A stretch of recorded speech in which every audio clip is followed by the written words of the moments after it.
Durante 1000 años, nuestros antepasados sobrevivieron sin electricidad, sin aislamiento y sin sistemas modernos de calefacción. No solo resistieron, desarrollaron métodos de supervivencia sofisticados que hoy en día, incluso los expertos en bushcraft y los preparacionistas modernos, han olvidado casi por completo. Hoy vamos a descubrir 15 técnicas medievales ingeniosas que mantuvieron con vida a comunidades enteras a través de los inviernos más duros y condiciones brutales. Estas no son habilidades primitivas, son soluciones refinadas a lo largo de siglos de prueba y error. Desde hogares centrales que superaban a las chimeneas modernas, hasta trucos de protección contra el viento que podrían salvarte la vida en plena naturaleza. Desde hornos de tierra que cocinaban comidas perfectas sin combustible, hasta usos del sebo animal que superaban a los materiales sintéticos modernos. Nakposa. 1.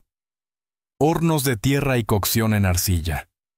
Hoy en día, cocinar significa girar una perilla o presionar un botón.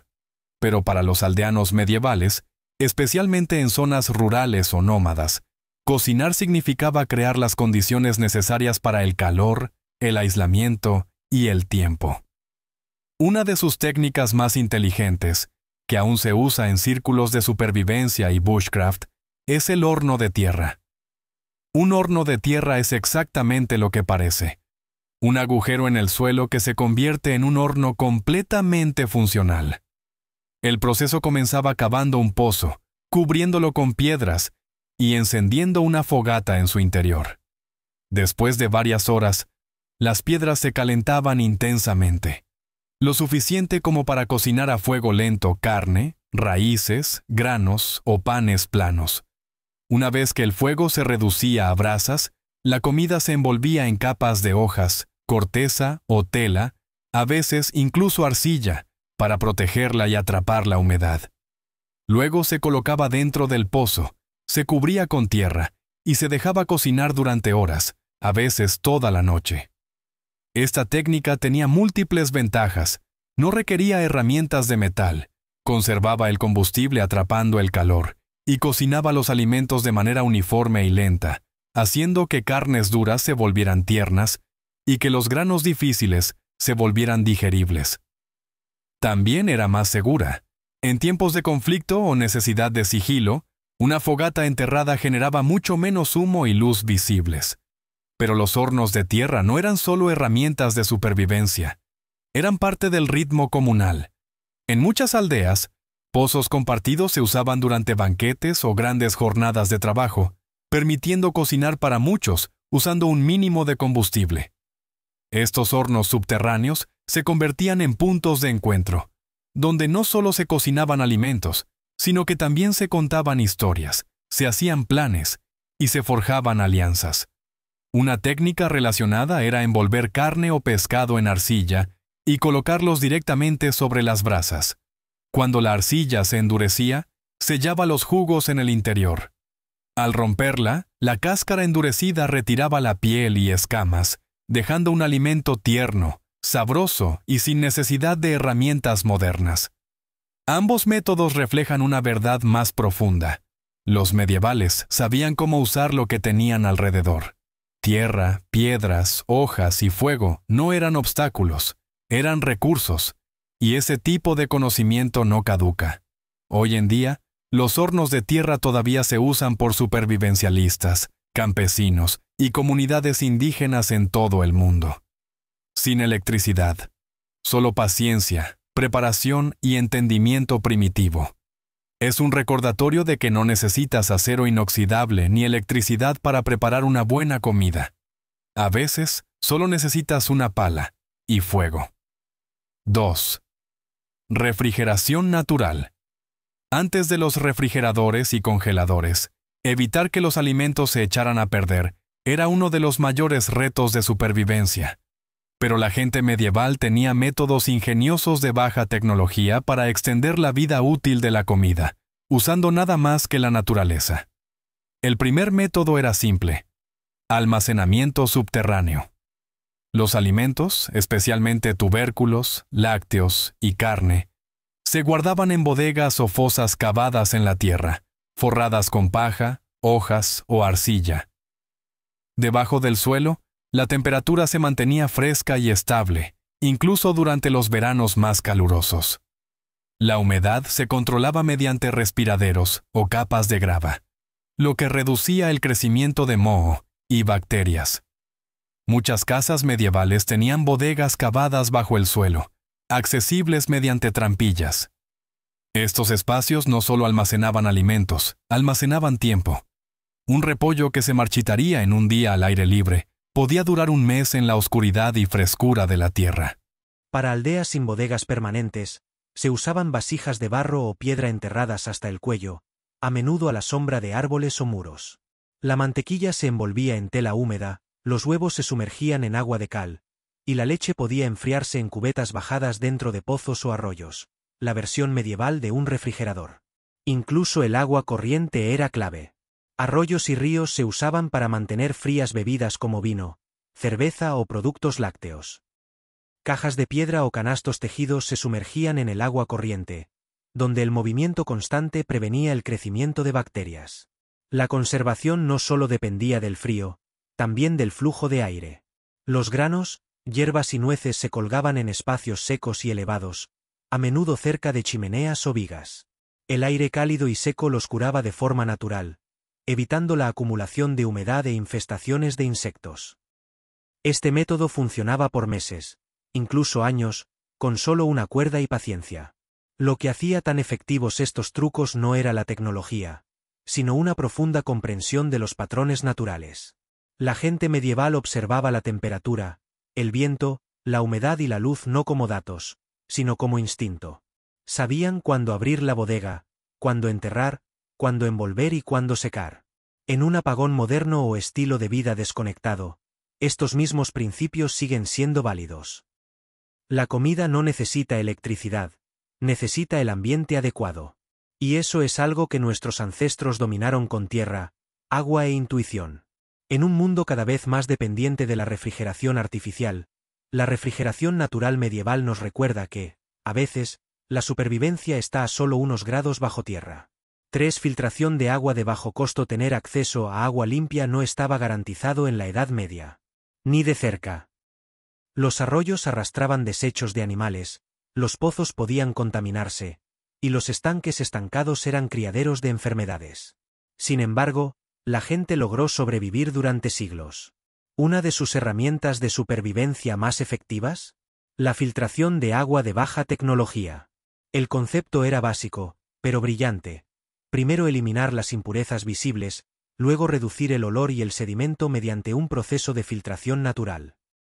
Un método común consistía en verter el agua a través de capas de tela, generalmente lino bien tejido. Esto eliminaba restos grandes como insectos, algas y suciedad. Pero eso era solo el comienzo. Para una filtración más profunda, las comunidades medievales usaban capas de arena y carbón, a menudo dentro de vasijas de cerámica o canales tallados en madera. El agua se vertía desde la parte superior y fluía lentamente a través de grava, arena gruesa, arena fina, y finalmente, carbón hecho de madera quemada. Cada capa tenía una función. La grava atrapaba piedras y materia vegetal, la arena filtraba los sedimentos, y el carbón absorbía olores, toxinas y microorganismos. El agua resultante no era estéril según los estándares modernos, pero era mucho más segura que beber directamente de un río. Y este sistema no requería metal, presión ni combustible. Solo paciencia y gravedad. En hogares más acomodados o monasterios, se construían sistemas más permanentes con pilas de piedra por donde fluía el agua a través de canales tallados en roca. La recolección de agua de lluvia también era clave. Los techos se inclinaban estratégicamente para llenar barriles o cisternas, a veces recubiertas con arcilla o brea para mantener la limpieza. Incluso el uso de hierbas y cenizas jugaba un papel importante en el tratamiento del agua. Plantas como el milenrama o el tomillo se infusionaban en el agua para reducir la carga bacteriana, mientras que la ceniza de madera, rica en alcalinidad, ayudaba a reducir la acidez o eliminar impurezas específicas. En términos de supervivencia, la genialidad aquí radica en la accesibilidad. Nada de esto requería herramientas sofisticadas, solo tela, arena, madera y conocimiento. Incluso hoy en día, filtros similares de arena se usan en regiones en desarrollo o zonas de desastre, recomendados por organizaciones humanitarias por su efectividad. Es fácil dar por sentado el agua potable, hasta que desaparece. Y cuando lo hace, este conocimiento antiguo puede marcar la diferencia entre la deshidratación y la seguridad. La próxima vez que veas un arroyo fangoso, recuerda, la supervivencia medieval no era magia. Era método. Usar grasa para luz y calor antes del queroseno, las velas o la electricidad, la luz tenía que crearse desde cero. Y la gente medieval encontró una forma de hacerlo usando algo que siempre tenían a mano. Grasa animal. De hecho, el sebo, grasa derretida y filtrada, era una de las herramientas de supervivencia más versátiles de la época, utilizada tanto para iluminación como para calor. El proceso era sencillo. Después de sacrificar animales, generalmente cerdos, ovejas o vacas, no se desperdiciaba nada. La grasa se recogía, se calentaba lentamente y se colaba para eliminar impurezas. El resultado era una sustancia espesa y cremosa llamada sebo, que se podía verter en moldes, guardar en frascos o moldear a mano. Para iluminación, el sebo se usaba para hacer velas y lámparas de juncos. Una mecha, a menudo hecha de juncos secos, lino trenzado o incluso trozos de corteza, se sumergía o se incrustaba en la grasa. La llama no ardía tan limpio como la cera de abejas, y su olor ciertamente no era agradable. Pero ardía lo suficiente para leer, trabajar o moverse en la oscuridad. Y lo más importante, podía fabricarse en cualquier hogar, sin necesidad de comercio o dinero.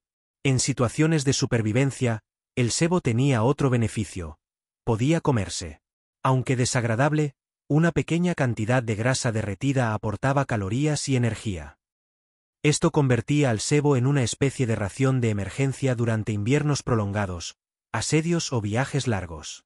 La grasa también se usaba para alimentar lámparas de calor pequeñas, en recipientes de barro o metal, con una mecha empapada en grasa.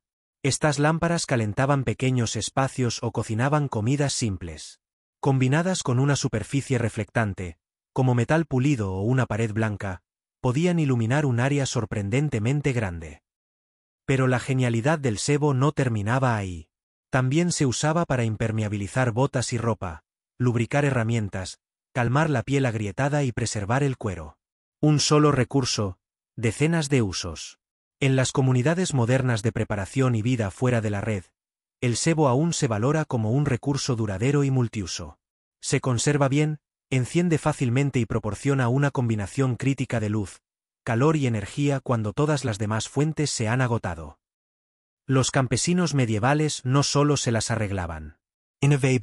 Convirtieron el desperdicio del matadero en combustible de supervivencia. ¿Y esa clase de ingenio? Es tan relevante hoy como hace 700 años.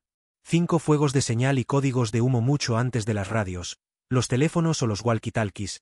La gente medieval tenía que confiar en la línea de visión y la llama para enviar mensajes a grandes distancias. Y en tiempos de guerra, invasión o emergencia, usaban un sistema tan antiguo como el fuego mismo, las hogueras de señal. El concepto era simple, pero su ejecución requería precisión, coordinación y sincronización. En puntos clave, colinas, torres o claros del bosque, se preparaban fuegos listos para encender. Cuando se avistaba el peligro, como un ejército enemigo acercándose, se encendía la primera hoguera.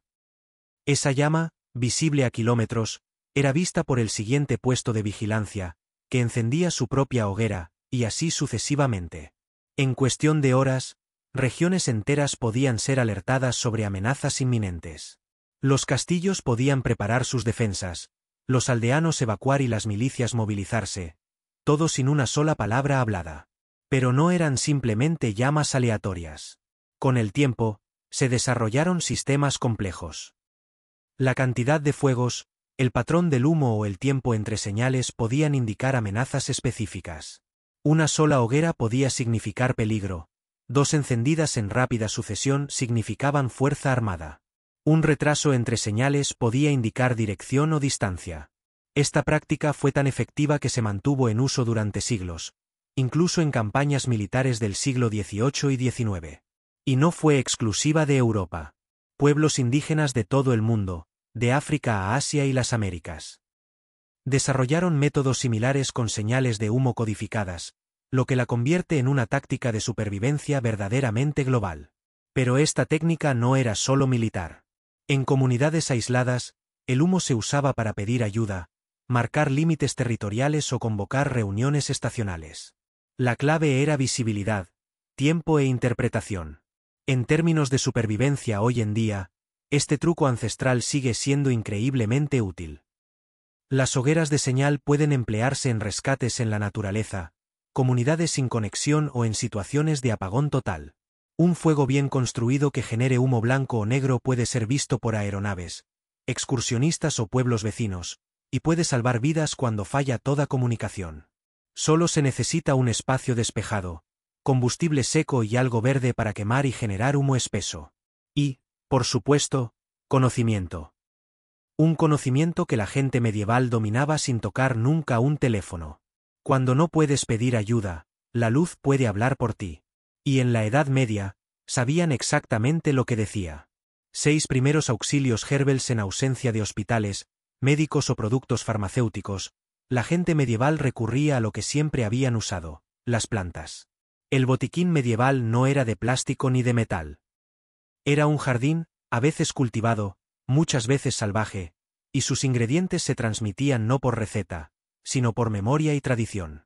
Heridas, infecciones, fiebre, dolor, todo era tratado con hierbas que hoy la mayoría de la gente moderna pasa por alto sin darse cuenta. Una de las más comunes era la milenrama, *yarrow*. Aplicada directamente sobre heridas, sus hojas ayudaban a detener hemorragias y reducir inflamaciones.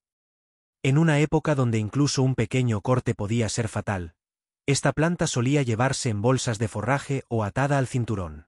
Para infecciones y enfermedades, el ajo era el remedio por excelencia.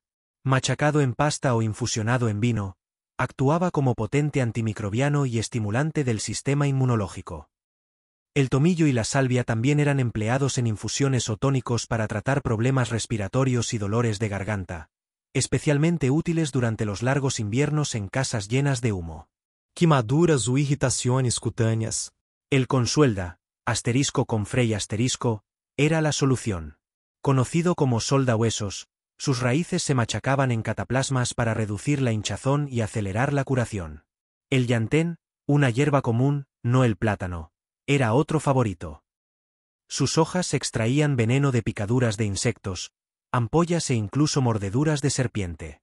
Pero quizás la planta más utilizada era la ortiga. Más allá de su valor nutricional, la infusión de ortiga era considerada depurativa, útil para aliviar dolores articulares, limpiar la piel y tratar la anemia. Era supervivencia en forma de hoja, alimento, medicina y tónico al mismo tiempo. Lo que hacía geniales a estos remedios no eran solo las plantas, sino el sistema de conocimiento. La gente medieval observaba la luna, las estaciones, el suelo. Sabían cuándo cosechar, cómo secar, y qué partes usar. Hojas, semillas, tallos, raíces, flores. Algunas técnicas incluso incluían cánticos o rituales religiosos, combinando curación con fe. Y aunque la medicina moderna ha reemplazado gran parte de esto con compuestos de laboratorio, muchos fármacos actuales derivan de estas mismas plantas. Aspirina, originalmente del sos. Morfina, de la amapola. Penicilina, descubierta por accidente, pero los herbolarios medievales ya usaban pan mohoso para curar heridas. En situaciones de supervivencia, la lógica sigue vigente. ¿No hay farmacia? Conoce tus plantas. Unas cuantas hojas y el conocimiento adecuado pueden marcar la diferencia entre la curación y la infección. La medicina medieval no era superstición. Era observación, ensayo y siglos de experiencia vivida. Y hoy, cuando los sistemas fallan, esas mismas hojas podrían salvarte también. 7. Hogares centrales. El corazón del calor medieval. En el centro de cada casa medieval estaba el hogar, una solución simple pero brillante para combatir el frío intenso.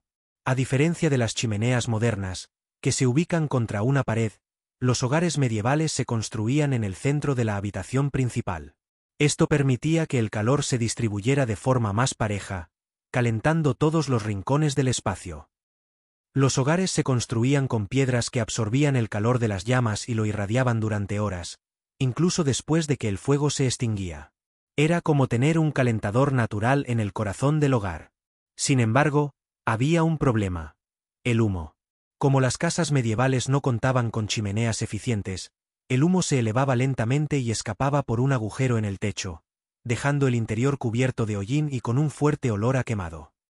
Pero a los campesinos no les importaba demasiado. Para ellos, lo que importaba era el calor que proporcionaba el hogar.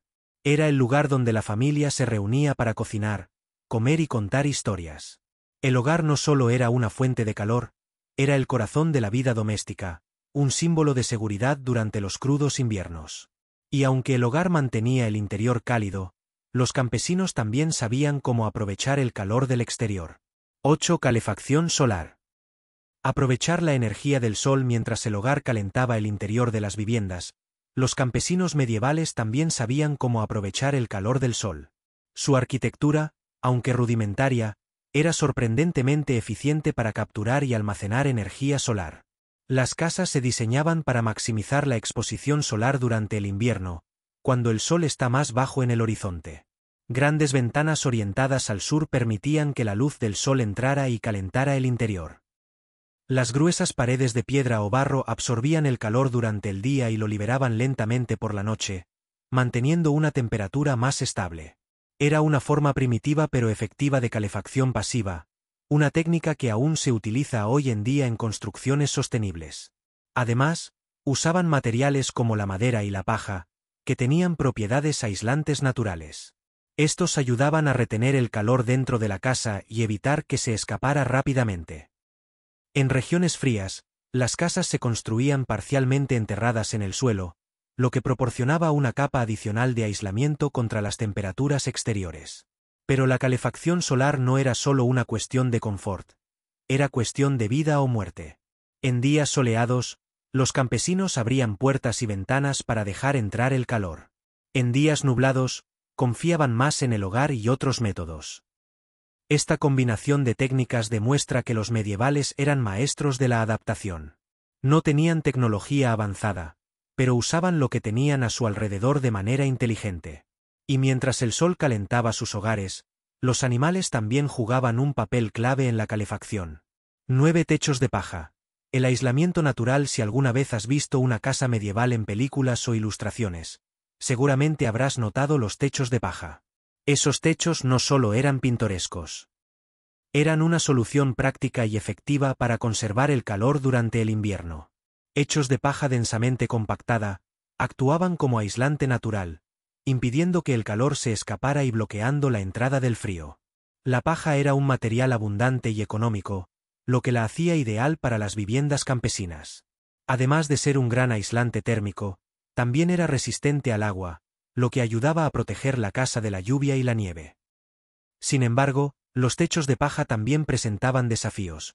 Debían ser reemplazados regularmente, ya que con el tiempo se pudrían y atraían insectos y roedores. Pero para los campesinos, los beneficios superaban los inconvenientes. Durante el invierno, la gruesa capa de paja ayudaba a conservar el calor generado por el hogar y el sol dentro de la vivienda.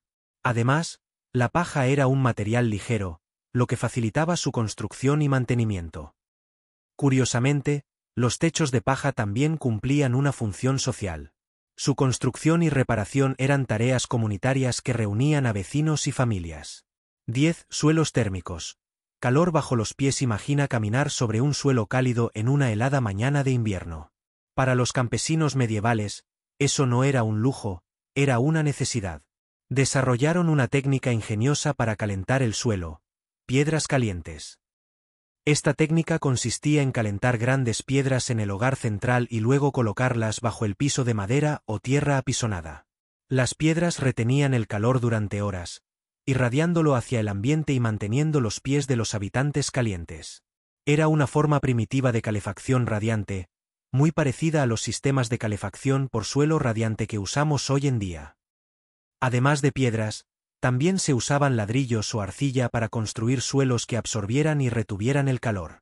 Estos materiales eran especialmente eficaces en viviendas parcialmente enterradas, donde el propio terreno ayudaba a aislar el calor y mantener una temperatura constante. Pero los suelos térmicos no eran solo por comodidad. también cumplían una función práctica. En hogares donde el suelo era húmedo y frío, el calor de las piedras ayudaba a secar la humedad y prevenir enfermedades.